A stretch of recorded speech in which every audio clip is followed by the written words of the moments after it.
നമസ്കാരം. ശ്രീമദ് ഭഗവത്ഗീത 3-ാം അധ്യായം കർമ്മയോഗം. ഇവിടെ സ്വധർമ്മം അനുഷ്ഠിക്കണമെന്നും അത് വിഗുണമായാലും അത് ശരിയായി അനുഷ്ഠിച്ചില്ലെങ്കിലും അതിൽ മാത്രമാണ് ഒരു അനുഷ്ഠിക്കേണ്ടതെന്നും പരധർമ്മത്തെ എത്ര നല്ല പോലെ ചെയ്യപ്പെട്ടാലും അത് ഭയത്തെ ഉണ്ടാക്കുന്നതാണ്, അല്ലെങ്കിൽ നാശമാണ് അതിൻ്റെ ഇത്. അതുകൊണ്ട് സ്വധർമ്മത്തെ പരിപാലിക്കണം എന്ന് ഭഗവാൻ ഉപദേശിക്കുകയുണ്ടായി. അപ്പോൾ അർജുനൻ ചോദിക്കുന്നത്, എന്തുകൊണ്ടാണ്, എന്തിൻ്റെ പ്രേരണയിലാണ് ബലാത്കാരേണ പാപകർമ്മത്തെ ഒരുവൻ ആചരിക്കുന്നത്? അത് ഇച്ഛയുണ്ടാതിരുന്നിട്ടും എന്തുകൊണ്ട് അങ്ങനെ ചരിക്കുന്നു ഒരുവൻ എന്ന് ഭഗവാനോട് ചോദിക്കുകയുണ്ടായി. അപ്പോൾ ഭഗവാൻ പറഞ്ഞു, കാമവും ക്രോധവും തന്നെയാണ് ഇതിന്, ഈ രജോഗുണ സമുദ്ഭവമായ രജോഗുണത്തിൽ നിന്നും ഉണ്ടാകുന്ന കാമവും ക്രോധവും തന്നെയാണ് ഈ മഹാപാപത്തെ ഇതിലേക്ക് നയിക്കുന്നത്. അതുകൊണ്ട് ഇതിനെ ശത്രുവായി കണ്ടോളൂ, ഇവ രണ്ടിനെയും, കാമത്തെയും ക്രോധത്തെയും ശത്രുവായി കണ്ടോളൂ എന്ന് പറയുകയുണ്ടായി. ഈ രണ്ടും തന്നെയാണ് തത്വബോധത്തിന് തടസ്സമായിരിക്കുന്നത്. തത്വബോധത്തെ ആവരണം ചെയ്തിരിക്കുന്ന ഈ കാമവും ക്രോധവും തന്നെയാണ്. അതുകൊണ്ട് ഇവയുടെ സ്ഥാനമാണ് ഇന്ദ്രിയങ്ങളും മനസ്സും ബുദ്ധിയും എന്നുകൂടി പറഞ്ഞു. ഇത് എവിടെയാണെന്നുള്ളതല്ലേ? അത് ഇന്ദ്രിയങ്ങളിലും മനസ്സിലും ബുദ്ധിയിലുമാണ് ഈ കാമത്തിനും ക്രോധത്തിനും സ്ഥാനം, അല്ലെങ്കിൽ അധിഷ്ഠാനം. അതുകൊണ്ട് ഇന്ദ്രിയങ്ങളെ നിയന്ത്രിച്ച് മുന്നോട്ട് പോകണം. ഈ പാപിയായ കാമത്തെയും ക്രോധത്തെയും അങ്ങനെ നിയന്ത്രിക്കണം. ഇന്ദ്രിയങ്ങളെ വിഷയങ്ങളിലേക്ക് നയിക്കാതിരിക്കുക ആദ്യം. അപ്പോൾ അവിടെ നമ്മൾ സാധനാ ചതുഷ്ടയ സമ്പത്തി, വിവേകം 1, വൈരാഗ്യം 2, ശമാധി ഷഡ്ക സമ്പത്തി 3, മുമുക്ഷുത്വം 4, ഇങ്ങനെ സാധനാ ചതുഷ്ടയ സമ്പത്തിയെക്കുറിച്ച് കഴിഞ്ഞ വീഡിയോയിൽ കുറച്ച് ചർച്ച ചെയ്തിരുന്നു. അതെല്ലാം ഒരു സാധകന് വേണ്ട സമ്പത്താണ്.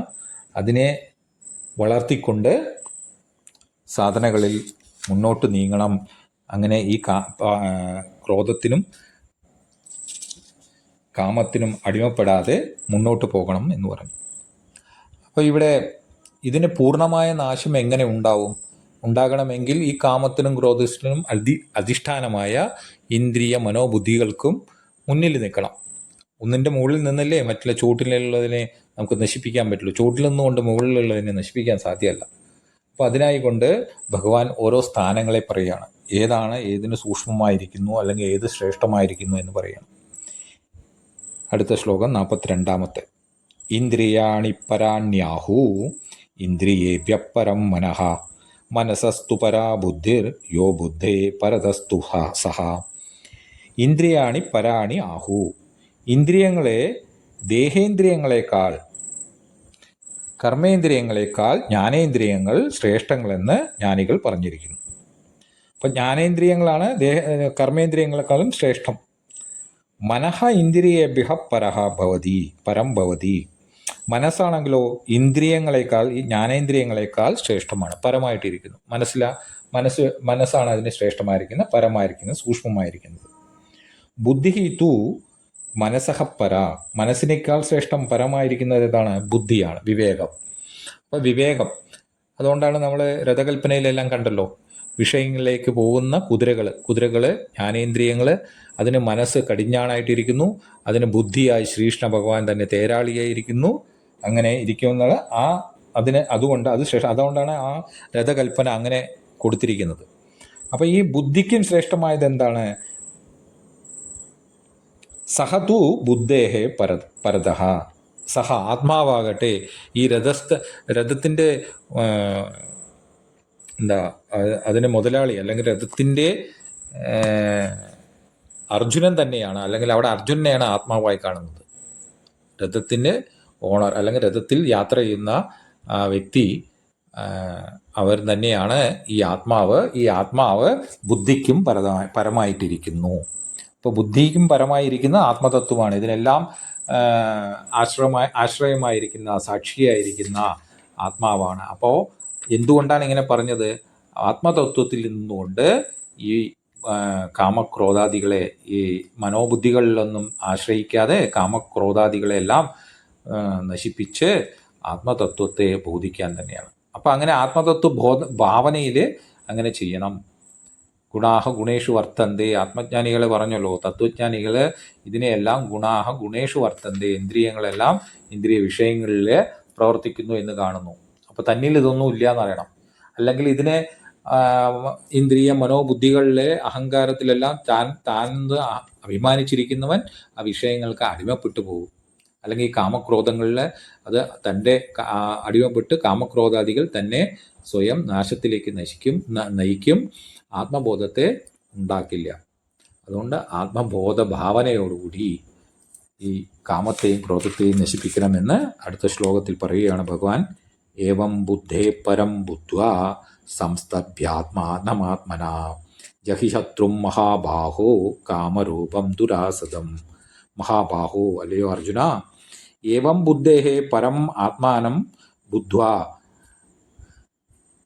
അല്ലയോ അർജുന, ഇങ്ങനെ ബുദ്ധിയിൽ നിന്നും പരമമായി ആത്മാവിനെ കണ്ടിട്ട് അറിഞ്ഞിട്ട്, ബുദ്ധിക്കും പരമായിരിക്കുകയാണ് ആത്മാവ്, അങ്ങനെ കണ്ടിട്ട് ആത്മനാ ആത്മാനം സംസ്തഭ്യ, ആത്മബോധത്തോടുകൂടിയ ബുദ്ധി കൊണ്ട് ആത്മഭാവനയോടുകൂടി ചേർന്നുകൊണ്ട് ആ ബുദ്ധി വിവേകത്താൽ മനസ്സിനെ ആത്മാനം സംസ്തഭ്യ, മനസ്സിനെ വിഷയങ്ങളിൽ നിന്നും പ്രവർത്തിപ്പിക്കാതെ, ഇപ്പം വിഷയങ്ങളിലേക്ക് മനസ്സങ്ങനെ വ്യാപരിക്കാതെ നിയതമായ കർമ്മങ്ങളിൽ മാത്രം വ്യാപരിച്ചുകൊണ്ട് അത് സ്വാർത്ഥതയില്ലാതെ ഈശ്വരാർപ്പണമായി ചെയ്യാൻ തന്നെയാണ് ഇവിടെ വീണ്ടും പറയുന്നത്.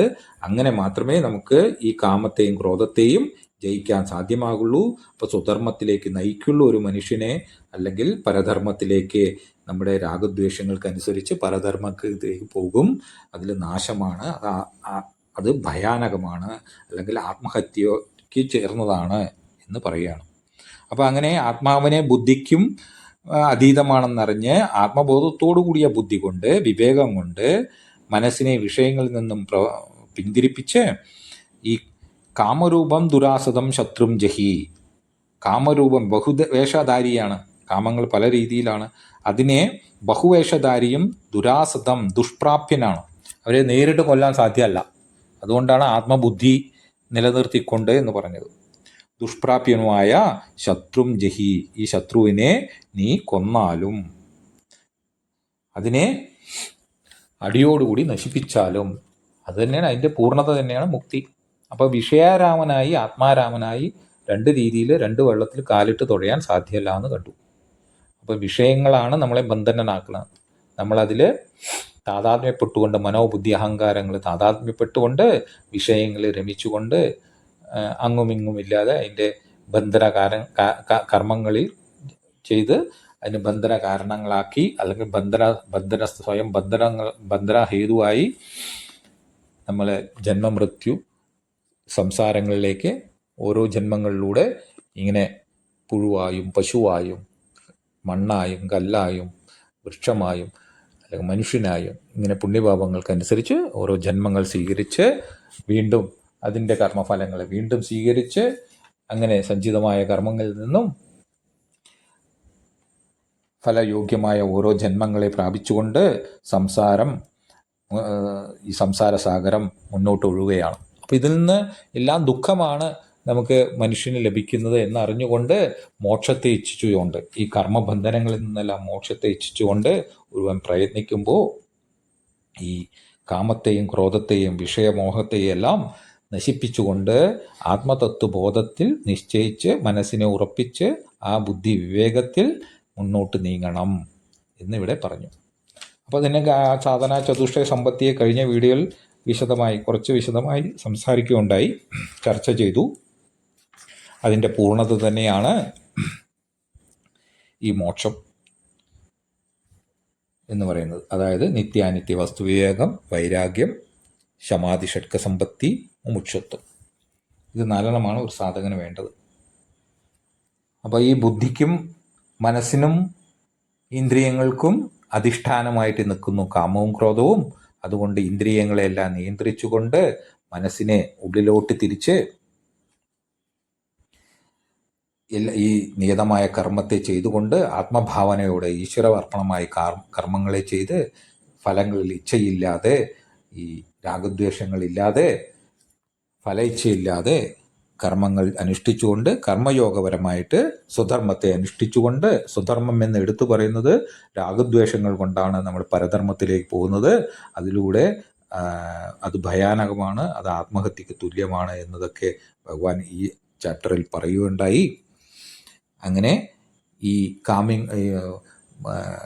ആത്മവിവേകത്തോടുകൂടി മുന്നോട്ട് നീങ്ങി ഈശ്വരാർപ്പണമായി കർമ്മം ചെയ്തുകൊണ്ട്, നിസ്വാർത്ഥമായി കർമ്മം ചെയ്തുകൊണ്ട് ചിത്തശുദ്ധി പൂർണ്ണമാകുന്നതോടെ മുക്തിയെ പ്രാപിക്കുന്നു എന്ന് ഭഗവാൻ ഇവിടെ പറഞ്ഞിരിക്കുകയാണ്.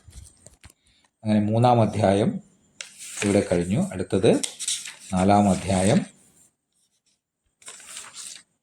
ജ്ഞാനകർമ്മ സന്യാസ യോഗമാണ്. തുടർന്ന് ഭഗവാൻ ഈ കാര്യങ്ങളെ തന്നെ പറയുന്നുണ്ട്. താൻ എന്തുകൊണ്ട് ഇവിടെ അവതരിച്ചു, ഈ അവതാര രഹസ്യത്തിൻ്റെ ബീജത്തെക്കുറിച്ച്, കാരണത്തെക്കുറിച്ച് കൂടി ഇവിടെ ഇങ്ങനെ പ്രതിപാദിക്കുന്നതാണ് 4-ാം അധ്യായത്തിൽ തുടക്കത്തിൽ. തുടർന്ന് നമുക്കത് അടുത്ത വീഡിയോയിൽ നോക്കാവുന്നതാണ്. ചെറു വീഡിയോ ആയി ഇത് മുന്നോട്ട് ഓരോ ദിവസവും കൊടുക്കുന്നുണ്ട്, അല്ലെങ്കിൽ തുടർന്ന് കൊടുത്തുകൊണ്ടിരിക്കുന്നുണ്ട്. ഈ യൂട്യൂബിലെ ഈ വീഡിയോകളെല്ലാം കൃത്യമായി ലഭിക്കാൻ ഏവരോടും സബ്സ്ക്രൈബ് ചെയ്യാൻ താല്പര്യപ്പെട്ടുകൊള്ളുന്നു. നിങ്ങളുടെ സബ്സ്ക്രിപ്ഷൻ വഴി അത് നിങ്ങളിൽ എത്തിച്ചേരും യൂട്യൂബിൽ. അതുകൊണ്ട് യൂട്യൂബ് സബ്സ്ക്രിപ്ഷൻ എല്ലാവരോടും ചെയ്യുവാൻ താല്പര്യപ്പെടുന്നു ഈ ചാനലിനെ. നമുക്ക് അടുത്ത അധ്യായം, അല്ലെങ്കിൽ ഈ 3-ാം അധ്യായത്തിൻ്റെ ഒരു സംഗ്രഹം കൂടി കൊടുത്തുകൊണ്ട് അടുത്ത 4-ാം അധ്യായത്തിലേക്ക് കിടക്കാം. അത് അടുത്ത വീഡിയോകളിൽ നമുക്ക് ചർച്ച ചെയ്യാം. നമസ്കാരം.